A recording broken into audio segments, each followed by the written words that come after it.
No próximo bloco, vamos mostrar um pouco de Aveiro em Portugal. Curta os nossos vídeos no YouTube, siga-nos no Instagram.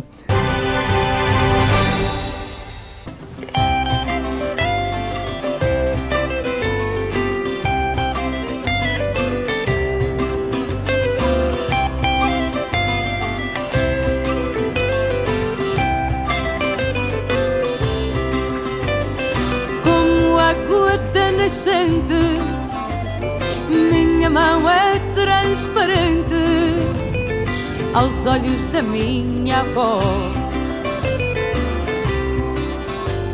Entre a terra e o divino, minha avó negra sabia essas coisas do destino.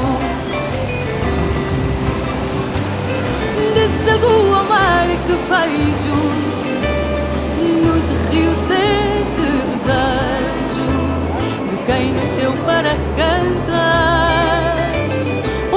Zambeze feito tejo, de tão cantado que invejo.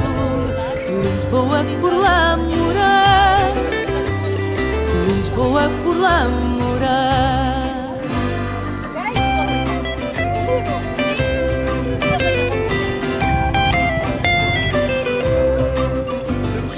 Vejo um cabelo entrançado e o canto morno do fado num chale de caracol.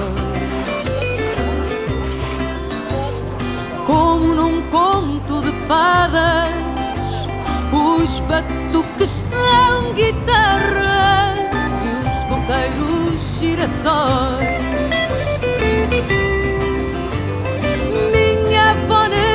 Sabia ler as coisas do destino. Nós estamos no centro das indústrias do estado do Amazonas. E hoje o nosso assunto não poderia deixar de ser o polo industrial, que é quem realmente mantém a nossa economia, é quem realmente traz todas as divisas que nós temos aqui. Porque Manaus foi projetado para um polo industrial, não para um polo turístico, mas isso vai acontecendo como consequência. E hoje nós vamos conversar com o presidente do CIEAM, Lúcio Flávio. Lúcio, primeiro, muito obrigado pela gentileza de nos receber e vamos ver se a gente tira algumas dúvidas aí que o povo está falando, coisa é um bichichi do caramba. Essa pandemia e a seca afetou o polo industrial? São duas situações diferentes. Você dizer que a crise da questão da navegabilidade do rio, da seca provocada pela seca, que foi causada pelo El Niño, quanto à pandemia, eles causaram duas situações que são de abastecimento da indústria. Só que de formas diferentes, por exemplo, na questão na época da pandemia, o fechamento de portos internacionais, o fechamento de fábricas de insumos para o distrito industrial, né? Isso causou uma dificuldade maior, né? Com relação à seca, a maioria das indústrias já estavam preparadas em função da questão do exemplo que teve o ano passado. O ano passado nós tivemos uma seca severa e as indústrias sofreram bastante também. E se planejaram para que esse ano, considerando a mesma situação, no mínimo a mesma situação. Só que esse ano foi agravada a seca, em função de que não ocorreu só aqui no Rio Amazonas, mas também ocorreu no Panamá. Então nós tivemos a questão da dificuldade de navegabilidade na passagem no Panamá, quanto também no Rio Amazonas. Então nós tivemos dois problemas. Mesmo assim, a grande maioria das indústrias estavam planejadas e preparadas para enfrentar, com um certo fôlego. Então, esse fôlego está se estendendo, né? Mas em nenhum momento teve uma crise de paralisação da indústria em função de falta de insumos. O que ocorreu, especificamente em alguns casos, algumas linhas de produtos específicos que estavam com deficiência de insumos, aí aquela linha a indústria concedeu umas férias coletivas, mas um número pequeno, Não é um número, se verificar no universo de indústria do Distrito Industrial, foi um número pequeno. As indústrias com a área de logística, né, elas fizeram um planejamento, aumentando o volume de estoque. Não causa problema? Causa, que você tem que aumentar estoque, você tem que ter um estoque maior. Toda essa parte operacional da logística, de fazer transbordo da Vila do Conde para Manaus, no Pará para Manaus, tem a questão burocrática da Receita Federal, tem a questão do transbordo, que é uma operação que sempre é mais difícil. Então, isso causa uma certa dificuldade na operação. Então, essa crise aí que se comenta dentro do nosso meio, então, na verdade, é uma dificuldade, não é uma crise, não se tem indústrias fechando. A questão correta é o seguinte: nós não temos uma hidrovia, nós temos o rio, mas ela não é balizada, ela não tem serviço de dragagem constantemente, o que deveria ter numa hidrovia, não tem balizamento, derrocamento. Então, quer dizer, nós operamos com o que a natureza nos deu, né? O rio como ele está. Tanto que agora o serviço que está sendo feito de dragagem é para possibilitar a passagem do navio de uma forma mais rápida. Mas esse serviço de dragagem, se tivesse sido feito há 4, 5 meses atrás, nós não teríamos passado nenhum problema, né?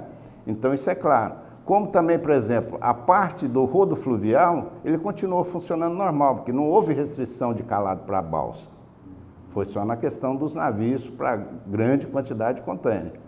Então, na realidade, é uma questão de infraestrutura, né? E de ação de governo, no sentido de dotar a hidrovia, tornar o Rio Amazonas uma hidrovia. Ou seja, a gente está fazendo isso com um objetivo, que é tranquilizar a nossa população com relação aos empregos, principalmente. Porque se fala muito isso aí, aqui fora, vocês que estão dentro do sistema, talvez não ouça isso, mas a gente que vive, conversa com um, conversa com outro. Então hoje a gente percebe que a grande preocupação da população são com os empregos, porque está achando que essas dificuldades vão impactar justamente no emprego, de demissão e em um monte de outras coisas. Não, em nenhum momento você ouviu falar que alguma indústria tenha demitido em função dessa crise de navegabilidade. Pelo contrário, algumas indústrias adotaram banco de horas para regular, e isso é um instrumento de gestão normal, a indústria já faz isso. Tem indústria que normalmente ela dá umas férias, um período de férias coletivo em julho e outro em dezembro ou novembro, né? Cada indústria tem uma programação. Então, é um instrumento de gestão normal. Então, algumas adotaram conceder banco de horas, outras, algumas linhas, um período de férias coletiva pequeno também, um período de 10 dias, mas não existiu nenhum caso de demissão em função de falta de insumo, em função da crise de navegabilidade. Tanto que o próprio presidente do Sindicato Metalúrgico, nas declarações dele, foi claro nisso. E ele é o maior termômetro, porque tanto para férias coletivas quanto qualquer movimentação de demissão passa pelo sindicato, né, da categoria. Então, em linhas gerais, a saúde financeira do polo industrial está tranquilo? Não, a saúde está tranquila. O movimento da indústria não foi alterado. As indústrias continuam produzindo. Você vê que os segmentos, principalmente duas rodas, que é um dos grandes segmentos, continua extremamente positivo, né? Eletroeletrônico, por exemplo, você tem produtos que necessariamente tem um modal dedicado de logística e não utiliza nem o rio, que é o aéreo, né? Então você tem, por exemplo, cargas que o modal de utilização dele é só o aéreo, ele não utiliza nem, é um número menor, bem menor. Mas, que é bem mais caro também. Mas é mais caro. O que ocorreu agora, sim, e é uma das dificuldades que a indústria enfrentou, foi o aumento de custo na logística. Então, nós tivemos, com essa situação de fazer transbordo da Vila do Conde para Manaus, uma elevação do custo logístico. Isso sim, né? Esse foi um ponto negativo dessa crise. Bom, gente, só nos resta, o Lúcio está com o tempo dele também bastante exíguo. Então, só nos resta dizer nosso muito obrigado, Lúcio, por nos receber, pela insistência também que nós tivemos aí com você. Eu que agradeço. Te aborrecendo. Eu que agradeço a oportunidade.